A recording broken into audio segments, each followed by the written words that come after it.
Hello my dear friend, welcome to my YouTube channel Lakshya Vision. आपको ज्ञात होगा कि हमने पिछले वीडियो में मुद्रा के पार्ट वन में फिजिकल मनी के विषय में हमने चर्चा की थी, आई मीन भौतिक मुद्रा। सो आज की इस वीडियो में हम डिजिटल करेंसी के बारे में डिस्कस करेंगे। Clear my dear friend? So उससे पहले मैं आपको थोड़ा सा क्लियर कर देता हूँ कि जो मुद्रा होती है वो दो प्रकार की होती है।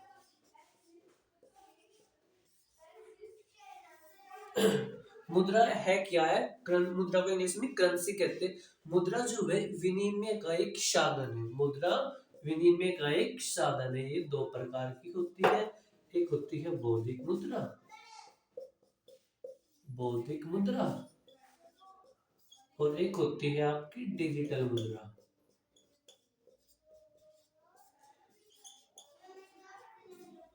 भौतिक मुद्रा के विषय में हम मुद्रा पार्ट वन में डिटेल से पढ़ चुके हैं। अगर आपने वो वीडियो नहीं देखी है तो सबसे पहले ये वाला वीडियो देखना, उसके पश्चात ये वाला वीडियो देखना, ताकि आप इजिली कनेक्ट कर पाओ। आज की इस वीडियो में हम डिजिटल करेंसी क्या होती है इससे संबंधित विषय पर हम चर्चा करेंगे। Clear my dear friend? करते हैं अपने टॉपिक की starting. Digital currency.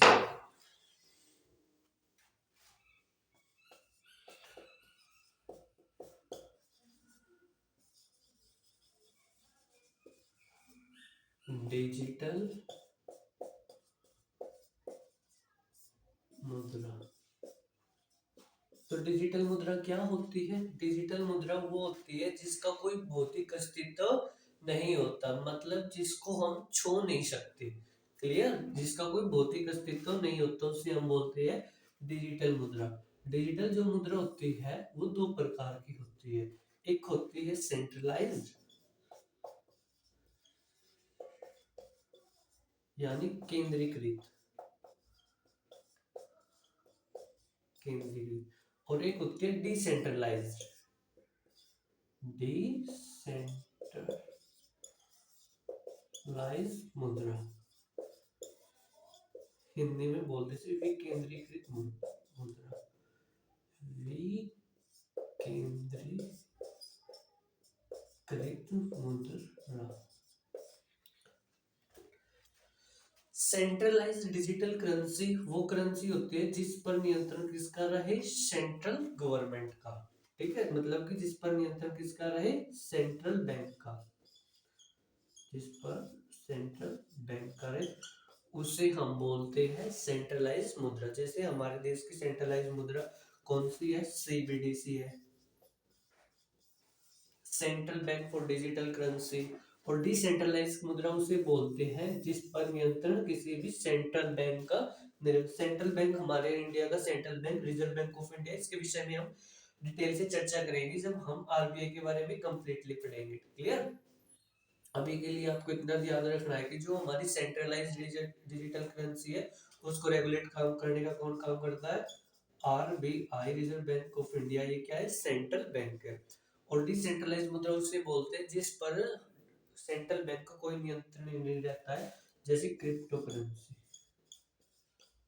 Crypto currency. Done. एक बार मैं आपको रिवाइज करा देता हूँ। डिजिटल मुद्रा वो मुद्रा होती है जिसका कोई भौतिक अस्तित्व नहीं होता है, आई मीन जिसको हम देख नहीं सकते, जिसको हम छू नहीं सकते, that is called digital currency. Digital currency दो टाइप की होती है, एक सेंट्रलाइज, एक डिसेंट्रलाइज। सेंट्रलाइज जिस पर हमारे सेंट्रल बैंक का नियंत्रण होता है, जैसे सीबीडीसी। और डिसेंट्रलाइज जिस पर सेंट्रल बैंक का कोई नियंत्रण नहीं होता है, जैसे क्रिप्टो करेंसी। अब वन बाय वन डिटेल से पढ़ेंगे। सबसे पहले हम क्रिप्टो करेंसी के बारे में पढ़ेंगे। Clear my dear friend? उससे पहले आप इन सब चीजों को नोट डाउन कर लीजिएगा। अगर आप ज्यादा इंटेलिजेंट हो गए तो आपने याद कर लिया होगा। तो हेडिंग डाल लीजिए my dear friend, cryptocurrency. नाम बहुत सुना होगा आपने इसके विषय में, सवाल जान भी लेते हैं ये है क्या है। Crypto currency.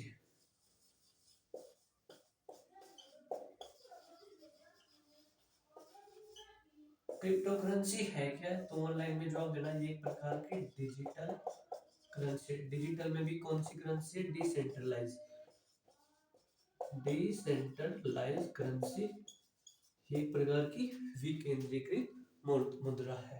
Clear my dear friend? इसका कोई भी फेस वैल्यू नहीं होता है, इसका कोई भी फेस वैल्यू नहीं होता है, मीन इस पर अंकित मूल्य नहीं होता है। क्लियर। इसको सृजित किया जाता है, इसको बनाया जाता है किससे? डाटा माइनिंग से। डाटा माइनिंग से इस करेंसी को क्या कहा जाता है? बनाया जाता है। और थर्ड है क्या कि इसको प्रोटेक्शन दी जाती है ब्लॉकचेन टेक्नोलॉजी। एक ब्लॉकचेन टेक्नोलॉजी होती है जिसको इससे सुरक्षित रखा जाता है। ब्लॉकचेन टेक्नोलॉजी से इसको क्या किया जाता है? प्रोटेक्ट किया जाता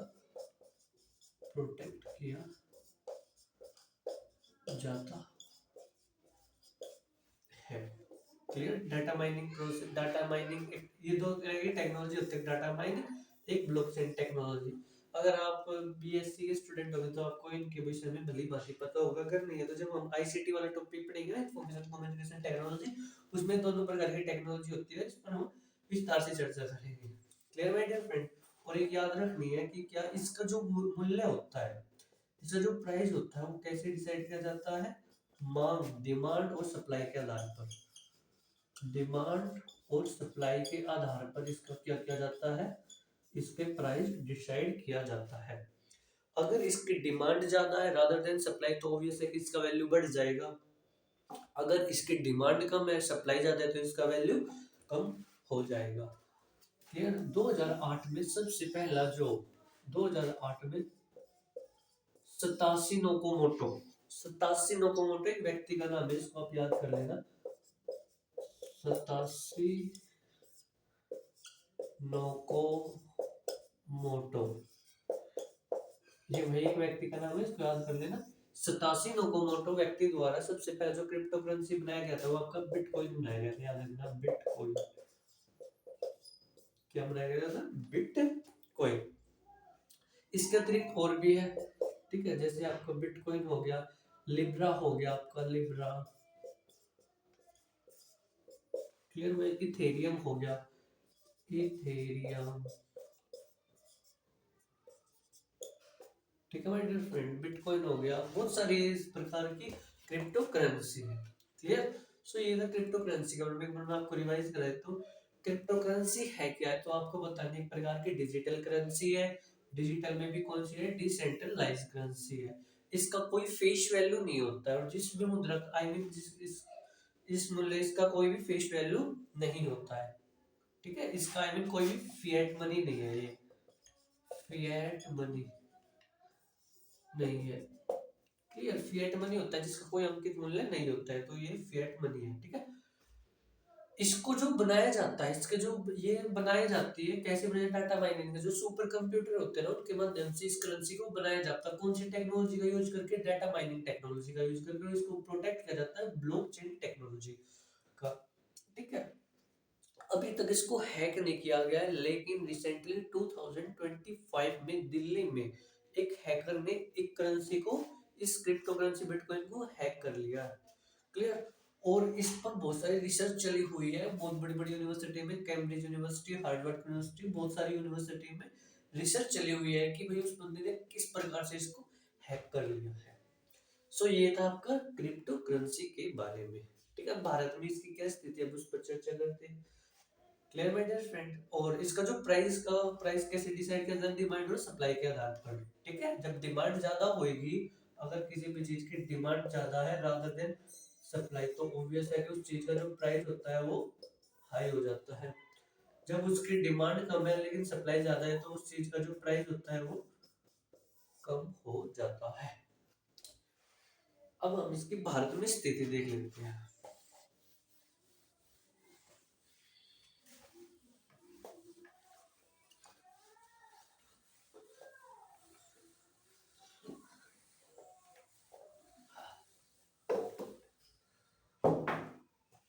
अब भारत में क्या इसकी सिचुएशन है?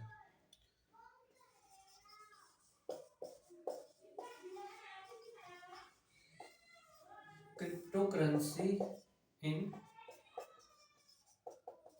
इंडिया, ध्यान से सुन लीजिएगा। 2020 से पहले 2020 से पूर्व जो भारत में क्रिप्टो करेंसी इलीगल थी, अवैध थी। 2020 में सुप्रीम कोर्ट ने यह डिसीजन दिया कि क्रिप्टो करेंसी का यूज है कॉमर्शियल रूप में कर लिया जाएगा इंडिया में। क्लियर।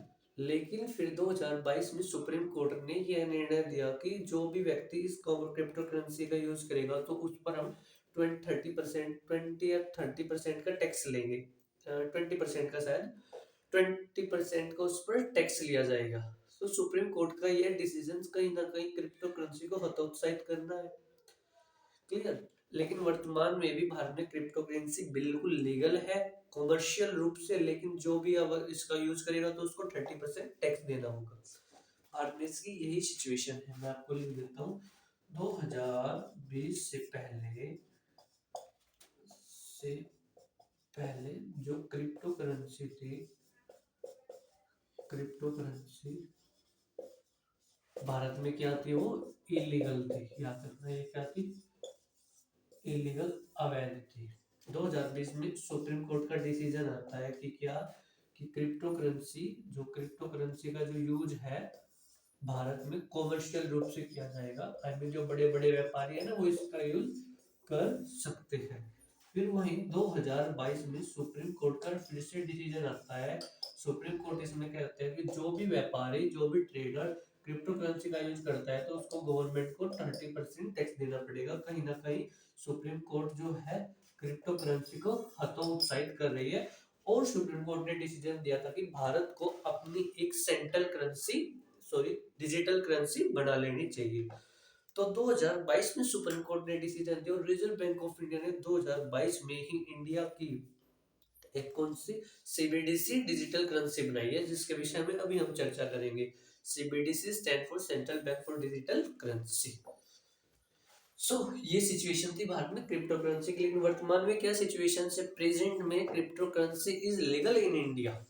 बिल्कुल लीगल है, बिल्कुल अवैध है, लेकिन उसका यूज कॉमर्शियल रूप से किया जाएगा और उस पर 20% का टैक्स दिया जाएगा। डन। और एक और बात आपको याद रखनी है, क्रिप्टो करेंसी को भेजने वाले, आई मीन कोई व्यक्ति क्रिप्टो करेंसी को भेजता है और जो रिसीवर है, इन दोनों का आपस में पता नहीं लग रहा है। तो so we can say that cryptocurrency is a virtual currency. Cryptocurrency को हम वर्चुअल करेंसी भी बोलते हैं। ये बात याद रखना। क्यों बोलते हैं? क्योंकि इसमें भेजने वाले का भी पता नहीं होता और जो लेता है उसका भी पता नहीं होता है, तो इसीलिए इसको हम क्रिप्टो करेंसी, वर्चुअल करेंसी कहते हैं। और तो और क्रिप्टो करेंसी के हम पासवर्ड को रीसेट भी नहीं कर सकते हैं, क्योंकि डाटा माइनिंग टेक्नोलॉजी से प्रोटेक्टेड होता है। इसके पासवर्ड को रीसेट भी नहीं किया जा सकता भाई। डन। ये था आपका क्रिप्टो करेंसी के बारे में।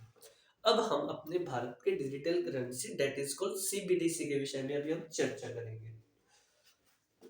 करते हैं अपने टॉपिक की स्टार्टिंग।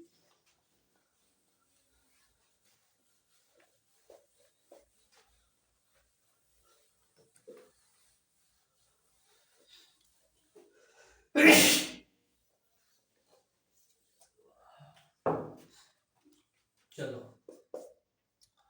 सुप्रीम कोर्ट ने 2022 में डिसीजन दिया किसको, आरबीआई को, कि इंडिया को अपनी एक क्या बनानी चाहिए, डिजिटल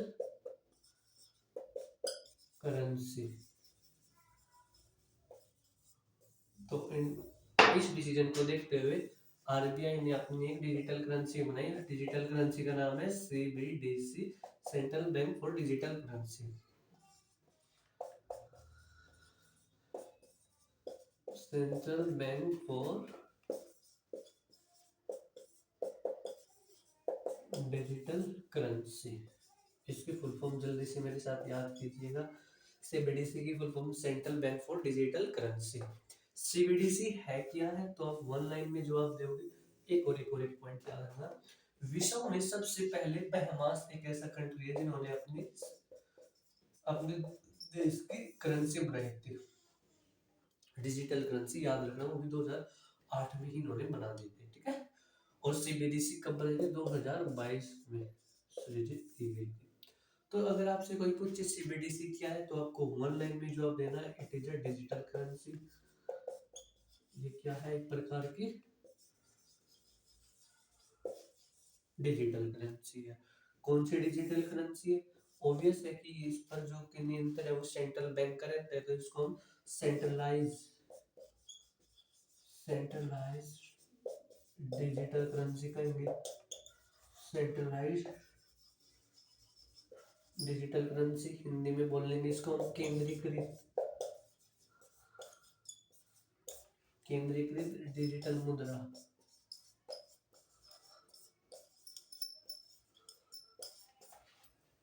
डन। ये आपको विजिबल होगा, और मैं चेक कर लेता हूँ।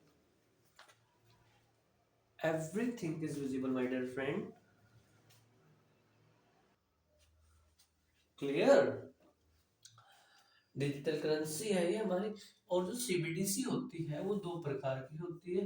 एक होता है सीबीडीसी आर और एक होता है सीबीडीसी डब्ल्यू।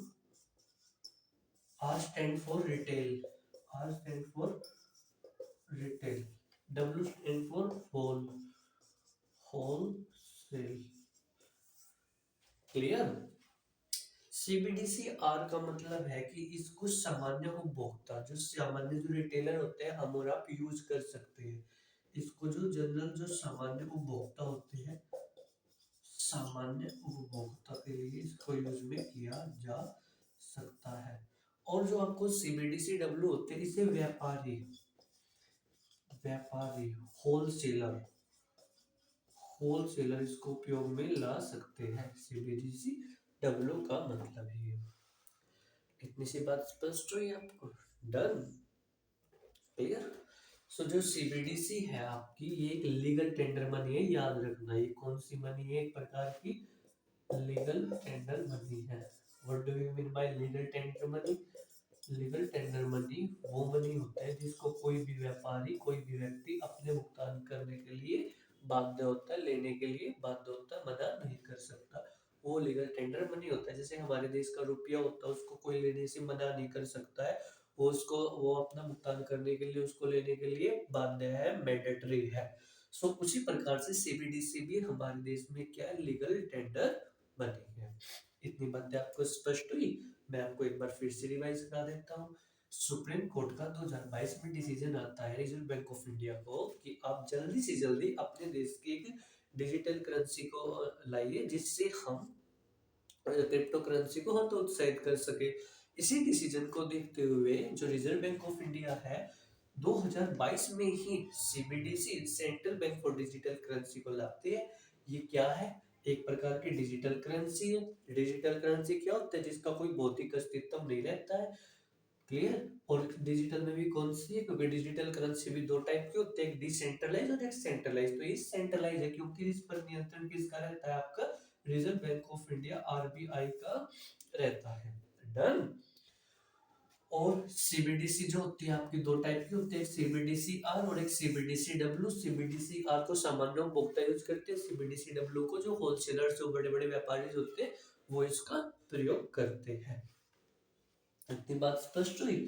और जो सीबीडीसी क्या है? Legal tender money.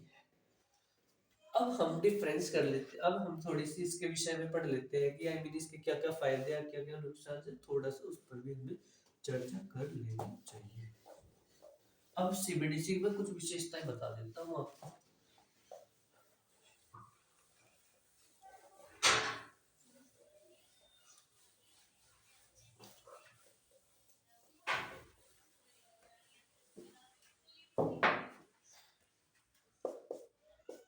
सीबीडीसी इसकी क्या क्या विशेषता है?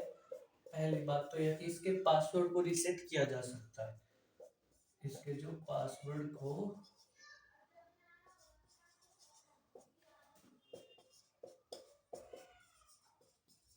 रीसेट हम क्या है? कर सकते हैं। Clear my dear friend. और जो ये कौन सी फिएट मनी है? फिएट करेंसी है। फिएट का मतलब होता है आधिकारिक मुद्रा। ये कौन सी मुद्रा है? आधिकारिक मुद्रा है। ये आधिकारिक मुद्रा किसे बोलते हैं भाई हम? फिएट करेंसी वो करेंसी होती है जिसका कोई ना कोई फेस वैल्यू हो। तो इसका फेस वैल्यू होता है, so we can see it is a fiat currency. ये हमारे देश की एक सोवरेन करेंसी है, संप्रभु मुद्रा, इसको हम इंडिया की सोवरेन करेंसी भी बोलते हैं, याद रखना। ये हमारे देश की क्या है, एक प्रकार की सोवरेन करेंसी है। इतनी सी बात स्पष्ट। और ये इसकी कुछ विशेषता थी।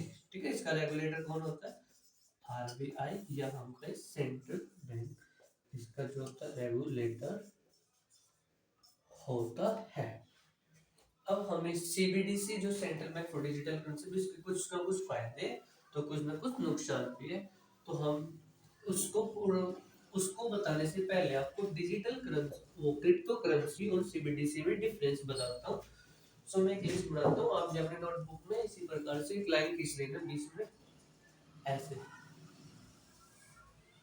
डन। एक तरफ लिखना आप क्रिप्टो करेंसी, क्रिप्टो करेंसी, और दूसरी तरफ लिखना CBDC, central bank for digital currency. इसमें हम डिफरेंस करते हैं। क्रिप्टो करेंसी कौन सी करेंसी है, ये डिसेंट्रलाइज करेंसी है।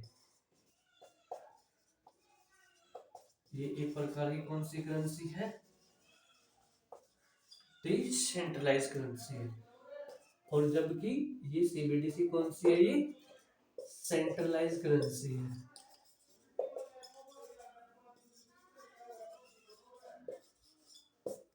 डन।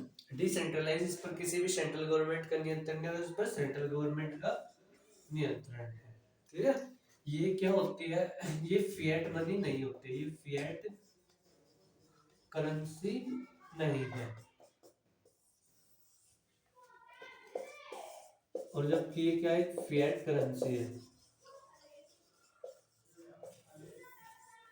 फिएट करेंसी किसे बोलते हैं हम, जिसका कोई ना कोई आधिकारिक मूल्य होता है, आधिकारिक मूल्य मतलब जिसका कोई ना कोई फेस वैल्यू होता है, that is called fiat money. Done. तीसरा इसमें क्या अंतर है, इसके पासवर्ड को रीसेट नहीं किया जा सकता, इसके पासवर्ड को रीसेट नहीं किया जा सकता। जबकि इसमें क्या है, इसके पासवर्ड को रीसेट किया जा सकता है, रीसेट किया जा सकता है। क्लियर माय डियर फ्रेंड, ये इसके बारे में कुछ क्या थे, डिफरेंस थे। डन। सो अब हम सीबीडीसी के बारे में, सीबीडीसी के वो लाभ और हानि पर बात कर लेते हैं।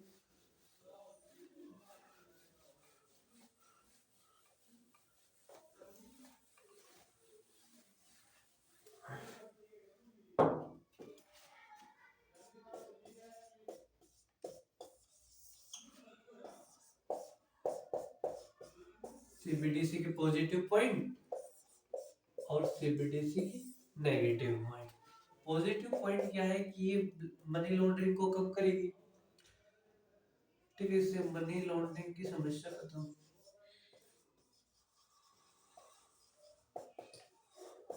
कम होएगा, इससे इन्फ्लेशन कम होएगा। क्लियर माय डियर फ्रेंड, इसके पॉजिटिव पॉइंट है। ठीक है, जाली मुद्रा, जाली मुद्रा में कमी आएगी। ठीक है, और इसके क्या फायदे होंगे, ब्लैक मनी में, ब्लैक मनी में कमी आएगी, लोगों के पास काला धन नहीं होएगा। डन। सो इसके कुछ सी पॉजिटिव पॉइंट थे। और तो और क्या होगा, जो बुरी मुद्रा होती है, बुरी मुद्रा, उसमें भी कमी आएगी। ऑब्वियसली इसके बहुत सारे फायदे ही होंगे। और इसकी जो मुद्रा की जो छपाई लागत थी, उसमें भी क्या आएगी, कमी आएगी ही आएगी। इसके नेगेटिव पॉइंट क्या है। ठीक है, अब सबसे पहले बात तो साइबर, साइबर क्राइम का खतरा है। साइबर क्राइम का इससे फायदा, इससे अब इसको जो बनाया जाता है तो बड़े बड़े सुपर कंप्यूटर की सहायता से बनाया जाता है, जिससे हमारे एनवायरनमेंट में हीट बढ़ेगी। तो जैसे कि इसकी वजह से ग्लोबल वार्मिंग ग्लोबल वार्मिंग भी कहीं ना कहीं इंक्रीजमेंट होएगी ही होएगी। ये साइबर क्राइम भी इससे बढ़ेगा। डन। और तो और कई लोगों को तो इसके विषय में पता भी नहीं है, तो वो वैसे है कि जागरूकता का अभाव।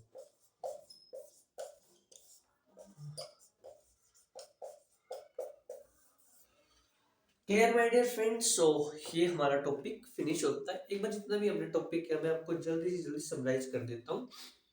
मुद्रा वह होती है जो विनिमय का एक साधन होता है। मुद्रा दो प्रकार की, एक भौतिक मुद्रा और एक डिजिटल मुद्रा। भौतिक मुद्रा से बोलते हैं जिसका कोई ना कोई भौतिक अस्तित्व होता है, जैसे सिक्का हो गया, कॉइन हो गया, रुपए हो गए। और जिसका कोई भौतिक अस्तित्व नहीं होता उसे हम बोलते हैं डिजिटल मुद्रा। डिजिटल मुद्रा दो प्रकार की होती है, एक सेंट्रलाइज, एक डिसेंट्रलाइज। सेंट्रलाइज को केंद्रीकृत, जिस पर नियंत्रण केंद्र बैंक का रहता है, रिजर्व बैंक ऑफ इंडिया का रहता है। जिस पर किसी भी सेंट्रल बैंक का नियंत्रण नहीं रहता उसे हम बोलते हैं डिसेंट्रलाइज। ठीक है, डिसेंट्रलाइज में जैसे आपका क्रिप्टो करेंसी हो गया। क्रिप्टो करेंसी को 2008 में सबसे पहले सताशी नकामोटो द्वारा जारी किया गया था बिटकॉइन की रूप में। इसको कैसे बनाया जाता है, तो डाटा माइनिंग के द्वारा इसको बनाया जाता है, ब्लॉकचेन टेक्नोलॉजी के द्वारा इसको प्रोटेक्ट किया जाता है।